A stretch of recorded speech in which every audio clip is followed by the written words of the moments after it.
ఈ నానాకం యాగి చేసిన తర్వాత నెక్స్ట్ వస్తారు అసలైన టోళ్ళు, బుడబుడకలో మాదిరి అసలైన టోళ్ళు. TV5, ABN, మహాన్యూస్, ఈటీవీ, ఈనాడు, ఆంధ్రజ్యోతి పత్రిక, బుడబుడకలలో మాదిరి ఇల్లుగా ఇల్లు వచ్చారు బయటికి.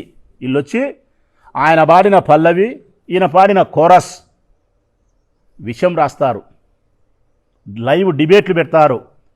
తిరుపతి లడ్డులో జంతువుల కొవ్వుతో తయారు చేసినారు, జగన్మోహన్ రెడ్డి హిందువే కాదు, జగన్మోహన్ రెడ్డి హిందువులకు అన్యాయం చేసినాడు, 120 కోట్ల మంది హిందువులకు జగన్మోహన్ రెడ్డిని శత్రువుని చేయాలా, శాశ్వతంగా జగన్మోహన్ రెడ్డి రాజకీయ జీవితానికి తెరబడాలా, జీవిత పర్యంతరము చంద్రబాబు నాయుడు ఆయన కొడుకు లోకేష్ బాబే ముఖ్యమంత్రులుగా ఉండాలా, దీనికి 120 కోట్ల మంది హిందువులను దూరం చేయాలా. ఆంధ్రప్రదేశ్ ఒకటే కాదు, వాళ్ళు ఇష్టం వచ్చినట్టు రాసినారు వార్తలు.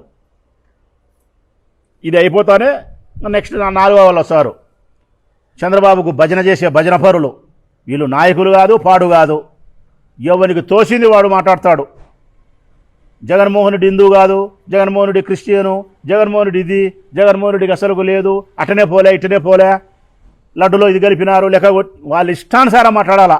వండి వార్చి ఈ రాష్ట్రంలో ఉండే దేశంలో ఉన్న అందరికీ పుయ్యాల. ఇది చంద్రబాబు నాయుడే వచ్చి ఒక పల్లవి వాడిపోతాడు, ఈయనేమో పవన్ కళ్యాణ్ వచ్చి కోరస్ అందుకొని సనాతన ధర్మం అని చెప్పి ఈయన చేస్తాడు. ఈ విషపత్రికలేమో విషయాన్ని రాస్తాయి, రాసిన విషయాన్ని ప్రపంచమంతా వండి వార్చేవాళ్ళు వీళ్ళు భజన పరులు. అడిగైపోయా. ఇది రాష్ట్రంలో జరిగే తంతు. మళ్ళీ ఒక వారము 10 రోజులు గ్యాప్ ఇచ్చి మళ్ళీ ఇంకోటి ఎత్తుకోవాలా జగన్ మీద, ఇంకోటి ల్యాండ్ టైటిలింగ్ అనో, లేకుంటే 30,000 మంది ఆడపిల్లలు కనపడలేదనో, ఏదో ఒకటి ఇంకోటి ఎత్తుకోవాలా. ఎత్తుకొని మళ్ళీ అంతే సేమ్ ఇదే. మీ మనుషులా కాదా అసలు? మీరు అసలు ప్రజలలో మీ పరిస్థితి ఏందని మీకు అర్థం చేసుకుంటున్నారా? ఇంత అపవిత్రమైన మాటలు మీరు మాట్లాడినారే, స్వామివారికి సంబంధించి ఇంత అన్యాయంగా మీరు మాట్లాడినారే, ఒక్క వ్యక్తిని టార్గెట్ చేసి, కేవలం జగన్మోహన్ రెడ్డి అనే ఒకే వ్యక్తిని టార్గెట్ చేసి రాజకీయంగా లబ్ధి పొందడం కోసం అత్యంత పవిత్రమైనటువంటి ఏడుకొండల వానికి సంబంధించినటువంటి లడ్డూ ప్రసాదానికి సంబంధించి అపచారానికి, అపవిత్రకు సంబంధించిన మాటలు మీరు మాట్లాడి భక్తుల యొక్క మనోభావాలను పూర్తిగా మీరు దెబ్బతీసే విధంగా ప్రవర్తించినారే. సుప్రీంకోర్టు జోక్యం చేసుకుంది. ప్రజలారా, ఒక నివేదిక లేదు, ఒక విచారణ జరగలేదు, ఏ ఆధారం లేకుండా, ఏ విచారణ లేకుండా, ఏ నివేదిక లేకుండా ఇట్లా మాట్లాడడం సరైన పద్ధతి కాదు. మీరందరూ దీని మీద మాట్లాడకుండా నిశ్శబ్దంగా ఉండండి. సిబిఐ చేత మేము విచారణ చేపిస్తామని చెప్పి సుప్రీంకోర్టు సిబిఐ చేత విచారణ చేయించింది. 2004లో ప్రారంభమైనటువంటి సుప్రీంకోర్టు ఆదేశాల మేరకు సిబిఐ విచారణ, నిన్నటి దినం సిబిఐ విచారణ పూర్తి అయిపోయి వాళ్ళు ఛార్జ్షీట్ కోర్టులో ఫైల్ చేసినారు, నెల్లూరు కోర్టులో. ఏం చేసినారా ఛార్జ్షీట్లో వాళ్ళు పొందుపరిచిన అంశం అంటే, ప్రజలారా, చంద్రబాబు నాయుడు చెప్పినట్టు, పవన్ కళ్యాణ్ చెప్పినట్టు, విషపత్రికలు విషయాన్ని చిమ్మినట్టు, ఈ భజన పరులు వండి వార్చినట్టు ఎక్కడా ఏమీ లేదు. జంతువుల యొక్క కొవ్వుతో తిరుపతి లడ్డూ ప్రసాదము చెయ్యలేదు. ఇందులో జగన్మోహన్ రెడ్డికి, వైవి సుబ్బారెడ్డి గారికి, భూమా కరుణాకర్ రెడ్డి గారికి, ఈవో ధర్మారెడ్డి గారికి ఎవరికి సంబంధం లేదు. వాళ్ళ ప్రస్తావన కూడా ఛార్జ్షీట్లో లేదు. ఒక్కసారి కూడా ఒక పేరులో వాళ్ళ అక్షరం కూడా ప్రస్తావించలే. పామాయిల్తో అంటే నెయ్యితో చేయాల్సిన లడ్డును నెయ్యి యొక్క నాణ్యత తగ్గి చేసినారని చెప్పి ఇచ్చినారు. జంతువుల కొవ్వు లేదని ఇచ్చినారు.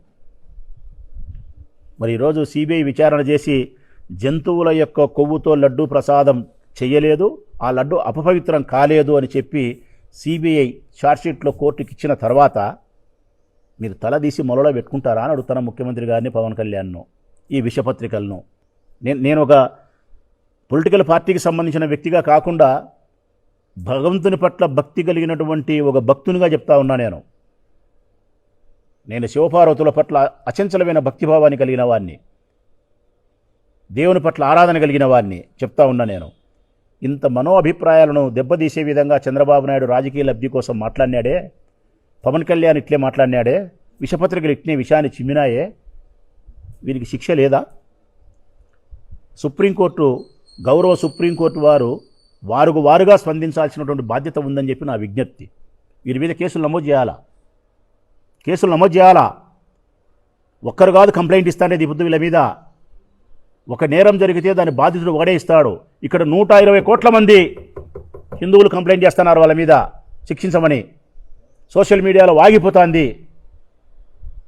నేను అభ్యర్థిస్తానా ఈ రాష్ట్ర హైకోర్టును కానీ సుప్రీంకోర్టు వారి కానీ గౌరవ సుప్రీంకోర్టు వారిని సిబిఐ చేత విచారణ చేయించి మా మనోభిప్రాయాన్ని బ్రతికించినందుకు, భగవంతుని పట్ల మా విశ్వాసాన్ని కాపాడినందుకు ధన్యవాదాలు. అదేవిధంగా ఇంత అపవిత్రమైన మాటలు మాట్లాడి అపచారానికి ఒడిగట్టినటువంటి ఈ ప్రబుద్ధులను శిక్షించడానికి కేసు నమోదు చేయండి. యావత్ భారతీయులందరికీ వీళ్ళు క్షమాపణ చెప్పాలా, కోర్టు ద్వారా వీళ్ళకు శిక్ష పడాలా. అప్పుడే ఇంకొక విధవ ఇట్లాంటి మాటలు మాట్లాడకుండా ఉంటాడు. ఎన్ని మాట్లాడినారు అసలుకు. ఆర్పి అనేవాడైతే మాట్లాడినాడు, జబర్దస్త్ వాడు కమిడియన్. రోజమ్మని ఎంత నీచగా మాట్లాడినాడు. రోజమ్మ కొవ్వుతో చేసినారు ఈ లడ్లు, రోజమ్మ పంది అని మాట్లాడినాడు వాడు. గుడిమెట్లు కడుగుతారా? కడగాల్సింది గుడిమెట్లు కాదయ్యా పవన్ కళ్యాణ్, కడగాల్సింది గుడిమెట్లు కాదు. చంద్రబాబు నాయుడు యొక్క నోటిని, నీ నోటిని ఫెనాయిల్ వేసి కడగాల. ఫెనాయిల్ బాత్రూములు కడుగుతారు, మీ నోటిని కడగాల ఫెనాయిల్తో. అపవిత్రమైన మాటలు స్వామివారికి సంబంధించి మీరు మాట్లాడిన మాటలకు మీ నోర్లు కడగాల. సంప్రోక్ష చేస్తారా మీరు? దేనికి సంప్రోక్ష? సంప్రోక్ష చేయాల్సింది గుడిమెట్లను గుళ్ళను కాదు. అపవిత్రమైనటువంటి మీ మెదడును సంప్రోక్ష చేయాలా, మీ ఆలోచనను సంప్రోక్ష చేయాలా. ముందు మీరు మారండి. ఎంతటికి తెగిచ్చినారంటే మీరు అసలుకు కేవలం రాజకీయములో అధికారం కోసం ఏ గడ్డి కరిసేదానికైనా, ఏ సంఖ నాకేదానికైనా మీరు సంసిద్ధంగా ఉన్నారు. మీ టార్గెట్ ఒకటే, జగన్మోహన్ రెడ్డిని హిందువులకు దూరం చేయాలా. మీ టార్గెట్ ఒకటే, జీవిత పర్యంతరం నువ్వు నీ కొడుకు ముఖ్యమంత్రిగా పెత్తనం వెలగబెట్టాలా. దీనికోసం ఏమైనా మాట్లాడతాం, ఏమైనా చేస్తాం. ప్రజలందరికీ విజ్ఞప్తి చేస్తూ ఉన్నాం. తిరుపతి లడ్డులో జంతువుల కొవ్వుతో లడ్డూ ప్రసాదం తయారు కాలేదని సిబిఐ వారు ఇచ్చిన రిపోర్టు ద్వారా మన మనసులన్నీ ప్రశాంతమైనాయి. మనందరం సంతోషపడతా ఉన్నాం. దేవదేవుడైన ఆ ఏడుకొండల వానికి ఏదైతే నైవేద్యంగా సమర్పిస్తారో తిరుపతి లడ్డును, దాన్ని మహాప్రసాదంగా భావించి కళ్ళకు అద్దుకొని చెప్పులు విడిసి పవిత్రమైనటువంటి హృదయంతో భావంతో మనం ఆరగిస్తాం. అది భోజనం కాదు, మహాప్రసాదం దేవదేవుంది.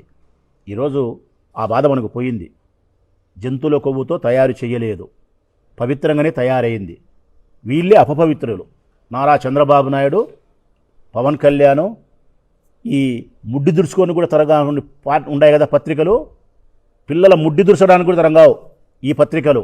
వీళ్ళు రాసిన విష ప్రచారమే బాగలేదు. ప్రజలారా, ప్రజలు స్పందించాల్సినటువంటి అవసరము. స్పందించి ఇంకొకసారి ఇటువంటి పనులు చేయకుండా, హిందూ ధర్మానికి భంగం కలిగించకుండా నాయకులు ఒళ్ళు దగ్గర పెట్టుకొని జాగ్రత్తగా నోరు ఉండాల్సిన పరిస్థితి ఉండేలాగా ప్రజలు ముందుకొచ్చి ప్రశ్నించాల్సిన బాధ్యత ఉందని విజ్ఞప్తి చేస్తూ సెలవు.